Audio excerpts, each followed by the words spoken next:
அடுத்தவங்கள மாதிரி நான் ஹைட்டு வெயிட்டு கலரு ஸோ நான் பெரிய ஊரழகி உலகழகின்னு சொல்லி நான் சுத்த மாட்டேன். ஸோ எது ஊரழகி உலகழகினா அடுத்த பார்த்து அவன் கஷ்டப்படுறான்னா அவனை மேலே தட்டி கூட்டு வரணும். அடுத்த மனசு கஷ்டப்படுற மாதிரி பேசாமல் இருக்கணும். ஸோ அப்படி இருந்தால் மட்டும்தான் அது அழகுன்னு சொல்லுவாங்க. ஸோ முடிஞ்ச அளவுக்கு வந்து இது யார் சொல்கிறன்றது தெரிஞ்சிருக்கு ஆக்சுவலாக.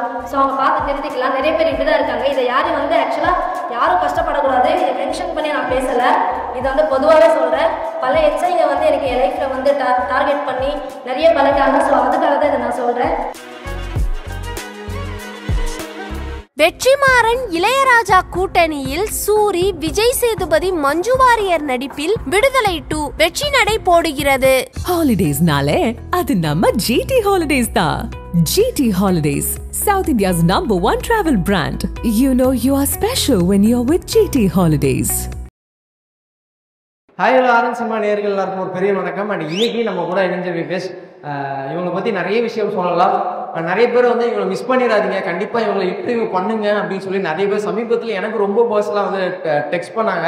எஸ், இன்னைக்கு இந்த PVP கலரூர் சார்பாக இன்னைக்கு அவங்க ஆதன் சினிமா சார்பாக இன்டர்வியூ பண்ண வந்திருக்கிறோம். எஸ், நம்ம கூட இணைஞ்சிருக்கிற ஜனனி. வெல்கம் ஜனனி, எப்படி இருக்கீங்க? நல்லா இருக்கீங்களா? சூப்பர். நிறைய விஷயம் உங்களுக்காக இன்னைக்கு தொடர்ந்து நம்ம பிளான் பண்ணி வச்சிருக்கிறோம்.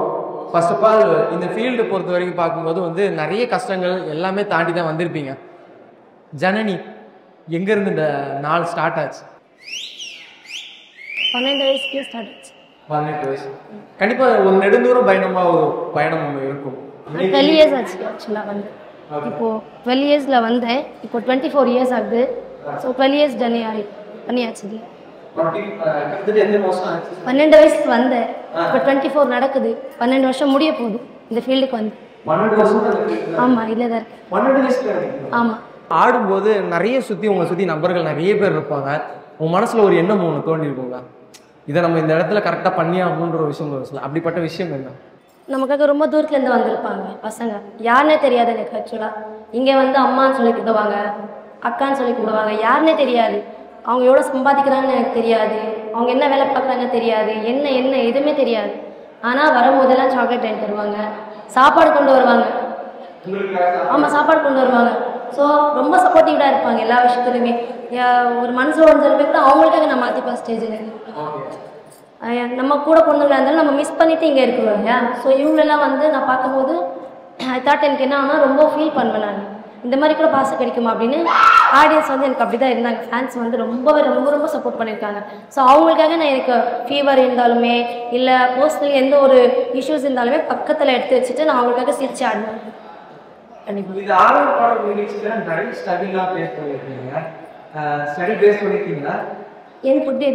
எந்த ஒரு விஷயமும் இல்லை. இப்போ நிறைய பேர் சொன்ன ஒரு விஷயம் என்னன்னா, ஆன் த ஸ்டேஜ்க்கு அப்புறம் ஆஃப் த ஸ்டேஜ் நிறைய விஷயங்கள் நடக்கும். ட்ரெஸ் சேஞ்ச் பண்ணுற மாதிரி இந்த மாதிரி விஷயங்கள்லாம் நிறைய நடக்கும் அப்படின்ற மாதிரி சொல்லியிருந்தாங்க. உன்னை நீ தான் பாதுகாத்துக்கிறோம், அடுத்தவங்க வர மாட்டாங்க. ஏன்னா இந்த ஃபீல்டில் தெரியும் நம்ம கிளாமர் டான்ஸர்னு தெரியும். ஸோ நமக்கான சேஃப்டி எல்லாருக்கும் நம்ம தான் ஃபஸ்ட்டு பார்த்துக்கணும். ஸோ அடுத்தவங்க அவங்க பார்த்துட்டாங்க இங்கே பார்த்துட்டாங்க குறையே சொல்லக்கூடாது. எல்லாருமே நல்ல பசங்க தான் ஆக்சுவலாக. எனக்கு தெரிஞ்சு நான் என் கண்ணோட்டத்தை பார்த்து எல்லா ஃபேன்ஸ் பசங்களும் சரி நல்ல பசங்க தான். அக்கா அம்மா தான் சொல்லி கொடுத்துருக்காங்க. யாருமே எங்கேயுமே தப்பான பிஹேவ் பண்ணதே கிடையாது. இதை நான் அடித்து சொல்லுவேன். ஓகே, ரொம்ப ஸ்ட்ராங்காக சொல்கிறாங்க. அதுக்காக ஒரு பெரிய கைத்தறி கொடுக்கலாம். ஏன்னா நிறைய பேர் அவங்க கருத்தில் போகும்போது ஜனனி அவங்க ஸ்ட்ராங்காக இருக்குன்னு சொன்னாங்க. எனக்கு இது வரைக்கும் யாரும் இந்த மாதிரி நடந்தது கிடையாது அப்படின்னு சொல்லிட்டு. அண்ட் நிறைய விஷயம்லாம் இருக்குங்க. ஒரு டான்ஸ் நம்ம ஸ்டேஜில் போய் ஆடும்போது முக்கியமான விஷயம் நம்ம பார்க்குறது உங்கள் பாயிண்ட் ஆஃப்ல இருந்து பேமெண்ட்டுன்ற ஒரு விஷயம். நிறைய இடத்துல என்னை பொறுத்த வரைக்கும் ஏமாத்திருப்பாங்க. பேமெண்ட்ற ஒரு விஷயம், ஏமாத்துற ஒரு விஷயம்லாம் இருக்கும். இந்த மாதிரி விஷயம்லாம் உங்களுக்கு நடந்து சார்? நல்லா இருப்பேன், நல்லா பாசமாக இருப்பேன், அன்பாக இருப்பேன், கரெக்டாக என் ஒர்க்கை நான் முடிப்பேன், என் பணத்தை நான் கரெக்டாக வாங்கிப்பேன். யாருமே நான் ஏமாத்ததில்லை. யாருமே ஏமாத்துறது. அவ்வளோ ஸ்ட்ராங்காக ஒரு விஷயத்தையும் சொல்கிறீங்க. டக்குன்னு பதில் சொல்லுங்க. எல்லார்ட்டையும் கேட்டேன், ஒரு நாள் பேமெண்ட் எவ்வளோ ஆகும்?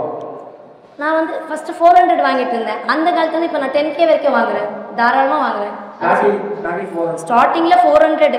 இன்னைக்கு அதை நான் மேலே ஆக்கி இன்னைக்கு 10K வாங்குறேன். என்னோட பேமெண்ட் 10K நான் வாங்கிட்டு இருக்கேன். 400 வாங்கும்போது உங்கள் மனநிலை எப்படி இருந்துச்சு? இப்போ 10,000 வாங்கும்போது உங்கள் மனநிலை எப்படி? இப்போ 300 வீட்டில் கொடுத்துட்டு 100 rupees கொடுப்பாங்க, எனக்கு தெரியாது.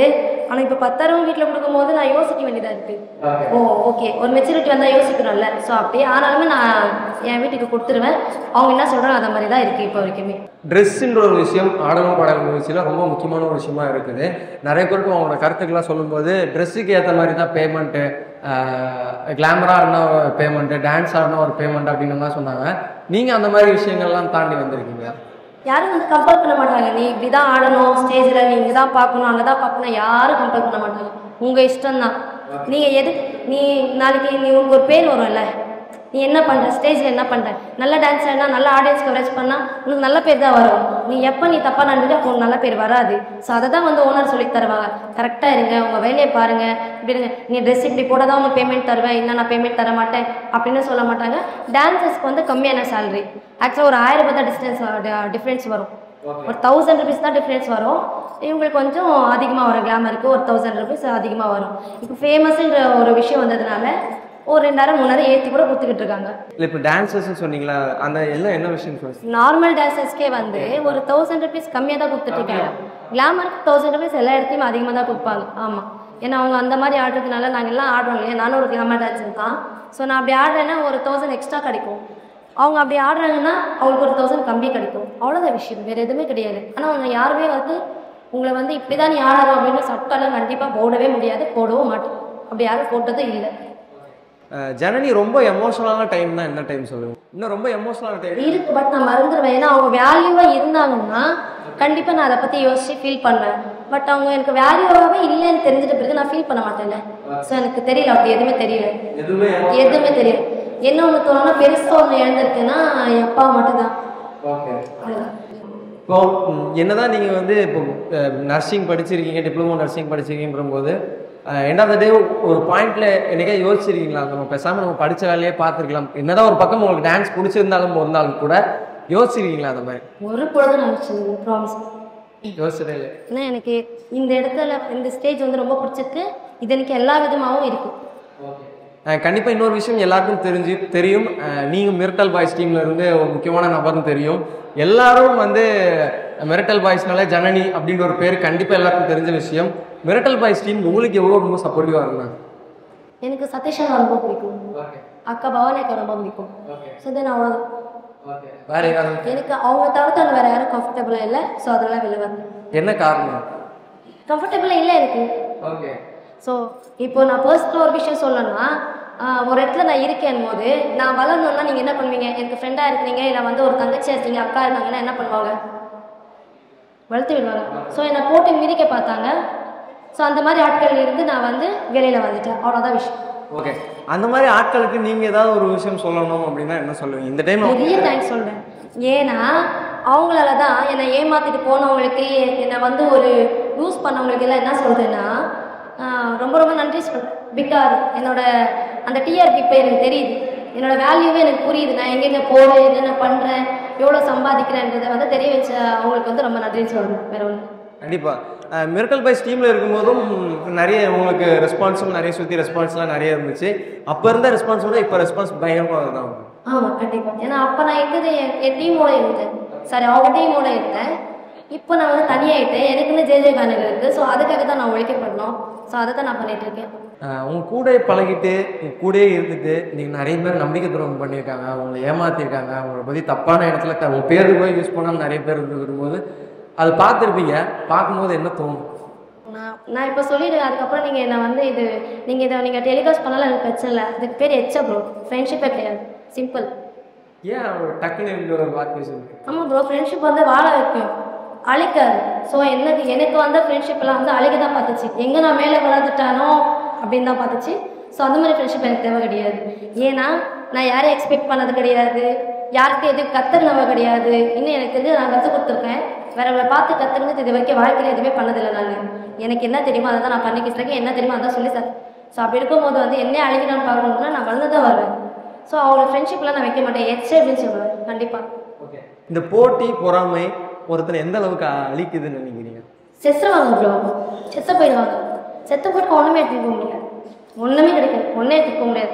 இப்போ நான் இங்கே பேசிகிட்டு இருக்கேன், நாளைக்கு எதோ ஒன்று ஆயிடுச்சுன்னா சும்மா சொல்லுவீங்க, நேற்று தான் இன்டர்வியூக்கு வந்தா பண்ணா எல்லாரை பற்றி 4 வாரத்தை பேசினா திடீர்னு செத்துட்டாளா, அவ்வளோதான். ஒரு 2 நாள் நீங்கள் நினைப்பீங்க, 3ஆவது நாள் நினைக்க மாட்டீங்க. ஏன்னா இதே இடத்துல வேற ஒரு பொண்ணு கூட நீங்கள் இன்டர்வியூ எடுப்பீங்க. இவ்வளோதான் சார் சொல்லு.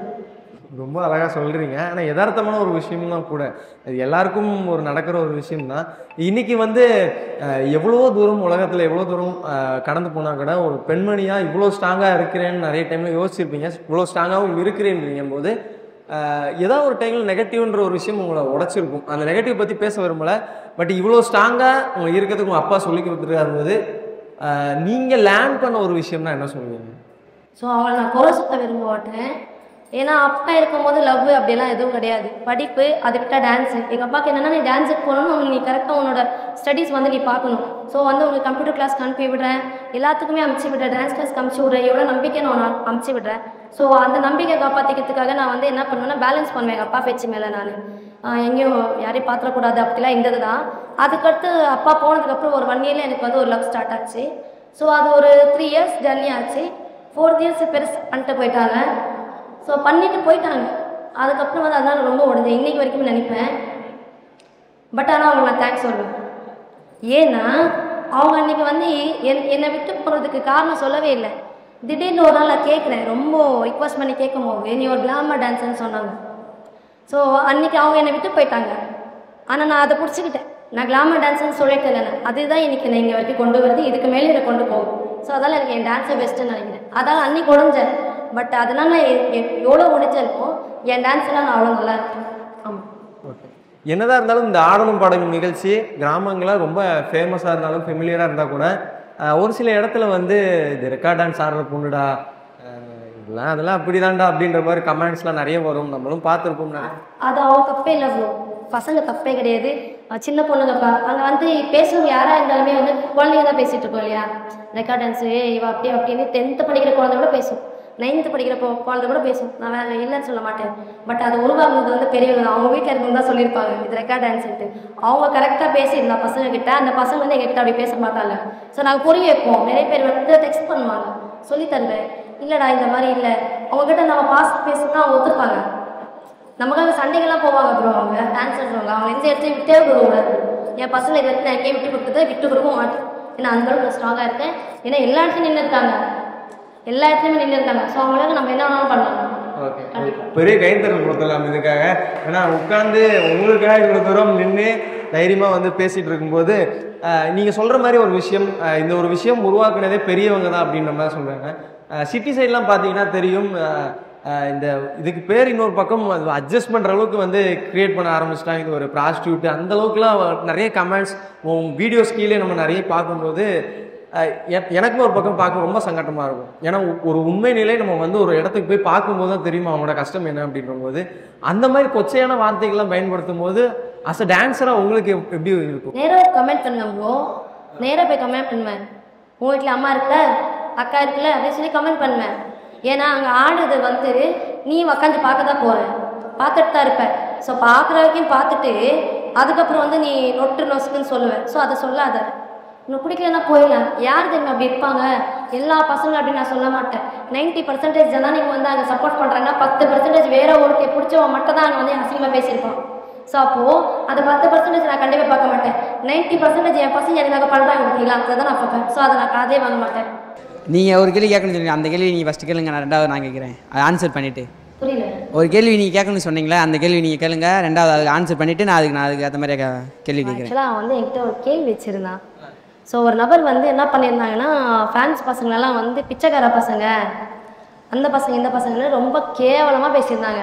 ஸோ அதனால் வந்து அவனை நான் ஸ்டேஜுக்கு கூப்பிடலான்னு இருக்கேன். கூப்பிடலாமா? லட்சு, மதன், சிவா, அலெக்ஸு, பிரதீப் வாங்க சார். பிரதர் வாங்க. ஸோ இப்படிலாம் நம்ம ஃபேன்ஸ் ஐடி பசங்கங்கெல்லாம் ஆக்சுவலாக ரொம்ப சப்போர்ட் பண்ணுவாங்க. இப்போ இல்லை, எப்போவுமே வந்து ரொம்ப ரொம்ப சப்போர்ட் பண்ணிகிட்டு இருப்பாங்க. சின்ன சின்ன ஐடி தான் எங்களுக்கு எல்லாத்துமே ரொம்ப ரொம்ப ரொம்ப ரொம்ப பொறுமையாக இருந்து எடிட் பண்ணி அதெல்லாமே வெளியில் கொண்டு வருவாங்க. ஸோ ஒரு 2 மந்த் இருக்கும், 2 மந்த் இருக்கும். ஸோ அப்போ ஒரு பிரச்சனையில் வந்து என்ன சொல்கிறாங்கன்னா, இந்த பசங்கள்லாம் வந்து என் ஃபேன்ஸு தான், ஆனாலுமே என் ஃபேன்ஸை வந்து என்ன பேசுவாங்க, அரைக்குறையமாக பேசுவாங்க. அந்த பிச்சைக்கார பசங்க, ஒன்றுத்துக்குமே உதவாத பசங்க சாப்பாட்டு கூட வக்கில்லாத பசங்க அப்படின்னு சொன்னாங்க. ஸோ அவங்களுக்கு நான் இப்போ சொல்கிறேன், அப்படி இல்லாத பசங்க தான் என்னை இந்த அளவுக்கு கொண்டு வந்து நிற்க வச்சாங்க. அப்படி அந்த மாதிரி வந்து அவங்க சொல்லிட்டாங்க ப்ரோ. சொல்லிட்டு வந்து அவங்க ஒரு மணி கூட கேட்கல. ஆக்சுவலாக இவங்கெல்லாம் யாருன்னு எனக்கு தெரியாது. இந்த ஐடி மூலியமாக தான் வந்து எனக்கு தெரியுது பசங்களை. ஸோ இது எனக்காக அவ்வளோ சப்போர்ட் பண்ணுறாங்க. பட் வந்து அந்த இடத்துல அந்த பசங்களால் ஒன்றுமே பண்ணி பேச முடியல, என்னாலையும் அப்போ கேட்க முடியல.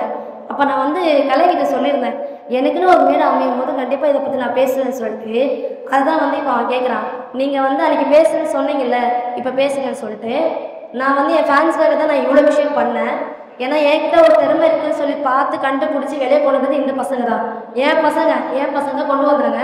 ஸோ என் பசங்க வச்சு தான் நான் இன்றைக்கி வரைக்கும் நல்லா இருக்கேன். இவங்கள தான் நான் இங்கே மேலே வரேன். ஸோ அதனால் வந்து இவங்க எல்லாருக்கும் வந்து நான் தேங்க் பண்ணுறேன். ஆக்சுவலாக என் ஃபேன்ஸ் நான் யாருக்கும் விட்டு கொடுக்கதா இல்லை. ஸோ சொன்னாங்க, நிறைய பேர் என்னென்னமோ சொன்னாங்க, பேசுனாங்க. ஸோ அதனால் நான் இங்கே நிற்க வச்சிட்டேன். எனக்கு ரொம்ப பெருமையாக இருக்குது. தேங்க்யூ. இன்னொரு பக்கம் வந்து நிறைய சோஷியல் மீடியா நம்ம எடுத்து பார்க்கும்போது ஃபேன் பேஜ் இந்த மாதிரி விஷயங்கள்லாம் நிறைய பேர் கிரியேட் பண்ணுறாங்க. ஒவ்வொரு சொந்தமாக ஃபேன் பேஜெலாம் வச்சுக்காங்க போது உங்களுக்கு இந்த மாதிரி ஒரு அன்பான ஃபேன்ஸ் கிடச்சிருக்காங்கன்ற போது எவ்வளோ சந்தோஷமாக இருக்குது. அது எந்த அளவுக்கு உண்மையாக இருக்குது? என் கூட பிறந்தவங்க 8 பேர். ஆக்சுவலாக 8 பேர். நான் கேர்ள்ஸில் வந்து கடைசி பொண்ணு. பெரியண்ணா சின்னண்ணா எனக்கு 2 தம்பிங்க. அப்புறம் வந்து எனக்கு 3 அக்காங்க இருக்காங்க. ஸோ அவங்ககிட்ட கூட இந்த பாசத்தை நான் பார்த்துருக்க மாட்டேன். இவங்க அவ்வளோ பாசமாக இருப்பாங்க. இவங்க எல்லாருமே என்ன கொடுப்பாங்க தெரியுமா? அம்மா தான் கொடுப்பாங்க. ஸோ அப்போ வந்து பசங்களை வந்து என்னால் அங்கே விட்டு கொடுக்க முடியாது எந்த இடத்துலையுமே. ஏன்னா இவங்க அம்மான்னு கூப்பிட்றாங்க. ஸோ நார்மலாக கொடுத்தோம்னா எனக்கு பிரச்சனை இல்லை, எல்லா இடத்துக்கும் வந்துடுவாங்க. காசு இருக்குது, காசு இல்லை, மழை வருது, வெயில் அடிக்குது, என்ன இருந்தாலுமே வந்து அங்கே வந்துடுவாங்க. ஸோ வந்து அவங்கக்கிட்ட என்ன இருக்குது எனக்கு தெரியல, பட் திறமை இருக்குது, எடிட் பண்ணுற திறமை இருக்குது. நிறைய பேர் எடிட் பண்ணிவிட்டு ஏன் எடிட்டு கொடி பறக்குதா அப்படின்னாங்க. இப்போ கொடி பறக்குதா நான் கேட்பேன் உண்மையாக. ஏன்னா என் பசங்கிட்ட எதுவுமே வந்து சின்ன விஷயம் சொல்லவே முடியாது. என் பசங்க எது பண்ணாலுமே எனக்கு அழகாக தான் தெரியும். ஸோ அவங்க பிச்சைக்கார பசங்க இல்லை, கடவுள் கொடுத்த பசங்கன்னு சொல்லி நான் இதை வந்து இந்த வார்த்தையை முடிக்கிறேன். நன்றி. கண்டிப்பாக இது இறுதியாக இந்த கேள்வி கேட்டுறேன். இந்த மாதிரி ஒரு அன்பான தம்பிங்க அண்ணனுங்க எல்லாமே சொல்லலாம், எப்படி சம்பாரிச்சு? அன்பு தான் ப்ரோ, ஒன்றும் இல்லை, அன்பு தான். ஏன்னா இப்போ வந்து நீங்கள் இந்த கரண்ட்டுக்கு வந்து காசு கட்டுறீங்க, ரீசார்ஜ் பண்ணுறதுக்கு காசு கட்டுறீங்க, டிவி பில்லுக்கு காசு கட்டுறீங்க, தண்ணி பில்லுக்கு காசு கட்டுறீங்க, வீடு கட்டுறதுக்கு காசு கட்டுறீங்க, எல்லாருமே காசு வந்துடுச்சு. அன்புக்கும் நம்ம கொடுக்குற பேச்சுக்கு மட்டும்தான் காசே நம்ம ஃப்ரீயாக கிடைக்கிறது. நீ ஃப்ரீயாக கொடு, ஃப்ரீயாக வாங்கு, இதில் என்ன உங்களுக்கு கவலை இருக்குது? எதுக்கு இன்னொருத்தர் அழியணும், இன்னொருத்த போட்டி போட்டுன்னு செத்துக்கிட்டு அன்பே இல்லாமல் ஏதோ ஒரு இதுக்கு இந்த மாதிரி மனுஷ வாழ்க்கை அதெல்லாம் இருக்கக்கூடாது. ஸோ அன்பு வந்து எது வேணாலும் எடுக்கும், உலகத்துக்குள்ள சம்பாதிச்சிடும். பட் கெட்ட எண்ணம் வந்து என்றைக்குமே நம்மளை அழிச்சிடும். ஸோ அன்பாக இருங்க எல்லாருக்கிட்ட தான் நான் சொல்லுவேன். ஓகே, உங்கள் மேலே சமீபத்தில் நிறைய பேர் வந்து சோஷியல் மீடியாலேயும் நிறைய குறைகள் சொன்னாங்க, வன்மம் எல்லாம் கக்குனாங்க, நானும் பார்த்துட்டு தான் இருந்தேன். அப்படின்னு இருக்கும்போது அவங்களுக்கு ஒரு ரிப்ளை கொடுக்கணும்னா என்ன சொல்லுவீங்க? அதை சொல்லுறேன் ப்ரோ. என் பசங்கன்னா ஜனனியோட ஃபேன்ஸுனா யாரும் குறை சொல்ல வரமாட்டாங்க. வேறவங்க ஃபேன்ஸை மட்டும்தான் குறை சொல்லி இங்கே வருவாங்களே தவிர்த்து என் ஃபேன்ஸ் யாரும் வரத்துக்கு வாய்ப்பும் இல்லை. ஸோ என் ஃபேன்ஸ் வந்து ஒரு விஷயத்த எனக்கு பண்ணிட்டாங்க இல்லை கஷ்டப்படுத்திட்டாங்கன்னா தான் நான் ஃபீல் பண்ணணும். பட் ஆனால் யாரோ ஒருத்தர் சொல்கிறதுக்காக நான் எதுக்கு கஷ்டப்படணும்? இவ்வளோ அழகான பசங்களை வச்சுக்கிட்டு அதுக்கு நான் ஃபீல் பண்ண வேண்டாம் என்றைக்குமே. இப்போ தேங்க்யூ ஸோ மச். ரொம்ப ஸ்ட்ரைட்டாக சொன்னீங்க. ஏன்னா யாருமே அவங்களோட ஃபேன்ஸ் ஸ்டைலில் எடுத்து ரசிக்கவும் பார்க்குவாங்க. இந்த ஒரு விஷயத்தை ரொம்ப அழகாக பண்ணீங்க. ரொம்ப சப்போர்ட் பண்ணிட்டாங்க. எல்லா இடத்துலையும் அசிங்க பேர் வாங்கி வைக்கிட்டாங்க. ஒரு சில பல பொண்ணுங்களால் எப்படி சொல்கிறது, கேஸ்ட் வரைக்கும் எடுத்துகிட்டு போயிட்டாங்க. கேஸ்ட் வரைக்கும் நீ அந்த ஜாதி நாய் இந்த ஜாதி நாய் அது இதுன்னு இந்த பசங்க கேட்காத கேள்வி கிடையாது. நான் என் கண்ணால் பார்த்துருக்கேன், காதலில் கேட்டிருக்கேன். எந்த அளவுக்கு பேசணும் அந்த அளவுக்கு பேசுனாங்க. ஆனால் வெளியில் தெரியாது, உள்ளுக்குள்ளே பேசிட்டு நல்லவங்க மாதிரி நடிப்பாங்க. ஸோ வெளியில் வந்து நான் தான் பார்ப்பேன், எனக்கு தான் தெரியும். ஸோ இன்றைக்கி வந்து தனிமை ஆகிறதுக்கும் இவனுக்கு தான் காரணம், இன்றைக்கி இவ்வளோ மேலே வரத்துக்குமே என் ஃபேன்ஸ் தான் காரணம். ஸோ வந்து எப்போவுமே வந்து நான் வந்து இவன் விட்ட மாட்டேன். இவன் சப்போர்ட்டாக இருக்கவர் அவங்க எனக்கு சப்போர்ட்டாக இருப்பாங்க. ஸோ அதை நான் சொல்கிறேன். அவ்வளோதான். கண்டிப்பாக நிறைய விஷயம் சொன்னீங்க. உங்கள் அன்பான ரசிகர்களுக்கு உங்கள் தம்பிங்களுக்கு ஏதாவது ஒரு விஷயம் இந்த இடத்துல பதிவு போட்டு முடிச்சுக்கலாம். ஒன்றும் இல்லை, யாரையும் நம்பாதீங்க, யாரையும் இது பண்ணாதீங்க, இதே மாதிரி அன்பாருங்க. ஆடாதவங்களுக்கு தயவு செஞ்சு வந்து சப்போர்ட் பண்ணாதீங்க. ஆடாமல் நம்ம நிறைய டான்சர்ஸ் வந்து உள்ளே ஒழிஞ்சிக்கிட்டு இருக்காங்க, அவங்களெல்லாம் கொண்டு வாங்க. எனக்கு மட்டும் தான் சப்போர்ட் பண்ணணும் இங்கே இருக்கிற யாருக்குமே சொல்லலை. ஏன்னா நான் மட்டும் இங்கே டான்ஸர் கிடையாது, என்ன மாதிரி 1000 நூற்றுக்கணக்கான டான்சர்ஸ் வந்து உள்ளே தூங்கிட்டே தான் இருக்காங்க. ஏன்னா என் திறமையை எப்படி நீங்கள் கொண்டு வந்தீங்களோ அதே மாதிரி அவங்க திறமையை கண்டுபிடிச்சி இதே ஜனனி அம்மாவை வீடியோஸில் வந்து நீங்கள் அப்டேட் பண்ணணும். ஸோ அதான் சொல்லுவேன், நல்ல நல்ல டான்சர்ஸை மட்டும் கொண்டு வாங்க, ஆடாதவங்களுக்குலாம் யாரும் சப்போர்ட் பண்ணாதீங்க. தேங்க்யூ. கண்டிப்பாக தொடர்ந்து நீங்கள் இன்னும் நிறைய விஷயங்கள் செய்யணும். அடுத்த கட்டத்துக்கு போகிறதுக்கு என்னோட சார்பாக பிவிபி கலர் சார்பாக பெரிய வாழ்த்துக்கள். இந்த ஒரு விஷயத்தை அமைச்சு கொடுத்த பிரவீன் அவர்களுக்கும் உங்கள் சார்பாக ஏதாவது ஒரு விஷயம் ஷேர் பண்ணும்போது அதை ரொம்ப ஷேர் பண்ணுவோம். ஆக்சுவலாக இங்கே ஆள் இருக்கோ ஆள் இல்லையோ, எனக்கு 4 பேர் இதை பார்த்து என்னை பாராட்டுறாங்களோ பாராட்டலையோ, எதை பார்த்து எனக்கு கவலை இல்லை. எனக்குன்னு இந்த 10 பேர் இருக்காங்கல்ல, இந்த 10 பேரில் எனக்கு ஒட்டாச்சும் வந்து இவன் பேசுறது கரெக்டுன்னு நினைக்கிறான்ல, ஸோ எனக்கு அது போதும். என்னென்னா இவங்க எல்லாமே வந்து இந்த ஊருக்கார பசங்க கிடையாது, மதுரை, திருச்சி. அவெல்லாம் திருச்சிலேருந்து வந்திருக்கான், இவெல்லாம் மதுரையிலேருந்து வந்திருக்காங்க இவங்க எல்லாமே. ஸோ அப்படி இருக்கும்போது இவன் வந்து ரொம்ப லாங்லேருந்து வர அனந்தகிரிலேருந்து வராரு, இவனு அப்படி தான் வராங்க. ஸோ வந்து இவங்கெல்லாம் நம்ம ஐடிக்கார பசங்க தான், இவங்க எல்லாருமே மற்ற ஐடியில் இருக்கிறவங்க தான். ஸோ நான் ஒரு இன்வைட் பண்ணேன், ஸோ அவங்க யோசிக்கல. நான் அவ்வளோ ஸ்டோரி போட்டு எல்லாம் பண்ணேன். பல பேர் வந்து ஏதோ மேபி ப்ராப்ளம்ஸ் இருந்து வராமல் போயிருக்கலாம், பட் இவங்க எனக்காக வந்தாங்க. ஸோ உண்மையாக வந்து என்னென்னா எனக்கு இவ்வளோ சப்போர்ட் பண்ணுறாங்கிறது இதிலே தெரியல எனக்கு. ஸோ இதுக்கப்புறம் வந்து இவங்க இருக்கிற நம்பிக்கையில் நான் எங்கே வைக்கணும்னு போவேன். ஸோ இதே மாதிரி சப்போர்ட் பண்ணுங்க. இந்த மாதிரி டான்சர்ஸ் ரொம்ப வந்து உள்ளே இருப்பாங்க, அவங்களாம் கொண்டு வாங்க. அதுக்கப்புறம் இன்னொரு விஷயம் சொல்லிக்கிறேன் ப்ரோ, ஹைட்டு வெயிட்டு கலரு இதை வச்சு ஒன்றும் பண்ண முடியாது, ஒன்றுமே பண்ண முடியாது. உங்ககிட்ட திறமை இருந்தால் மட்டும்தான் அதை நான் யோசிப்பேன். உங்கள் ஹைட்டோ கலரோ வெயிட்டு இது எதுக்குமே வந்து இடமே கிடையாது. திறமை இருக்கிறவங்க என்றைக்காக இருந்தாலும் ஜெயிப்பான். ஸோ வந்து என்கிட்ட இருந்த எல்லா விஷயத்தையும் வந்து நான் கண்டிப்பாக ரசிப்பேன். பிகாஸ் ஏன்னா என் அப்பா அம்மா கொடுத்த உடம்பு இது. ஸோ அதனால் எனக்கு ஒரு சின்ன சின்ன விஷயங்களால் கூட நான் இதை ரசிப்பேன், இதை அழகை ரசிப்பேன். அடுத்தவங்கள மாதிரி நான் ஹைட்டு வெயிட்டு கலரு, ஸோ நான் பெரிய ஊரழகி உலகழகின்னு சொல்லி நான் சுத்த மாட்டேன்.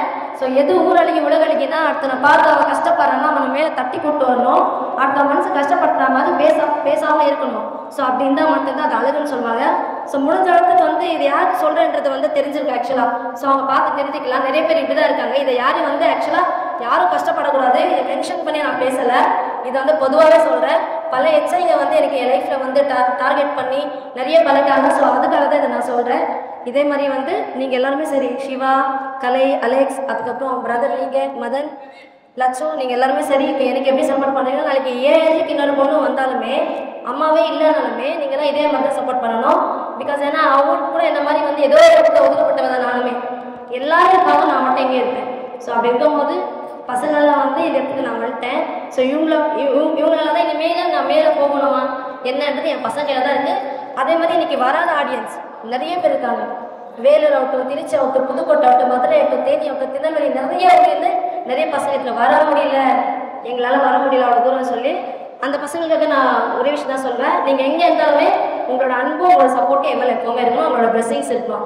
அது போதும். இங்கே வந்தால் தான் கிடையாது, எங்கே இருந்தாலும் போதும். ஜானி அம்மா கூப்பிட்றீங்கள அந்த ஒரு விஷயம் போதும். வேறு எதுவும் உங்ககிட்ட எனக்கு வேண்டாம். உங்கள் அன்பு மட்டும் பியூராக கொடுங்க, பியூராக வாங்கிக்கணும். அவ்வளோ. தொடர்ந்து நீங்களும் அடுத்தடுத்து நிறைய விஷயம் பண்ணணும், மக்களை மகிழ்ச்சிட்டே இருக்கிறதுக்கு என்னோட சார்பாக ஆதர்ஸ் சார்பாக பெரிய வாழ்த்துக்கள். Thank you so much. டைம் நேரம் உங்களுக்காக ஒதுங்க ரொம்ப நன்றி.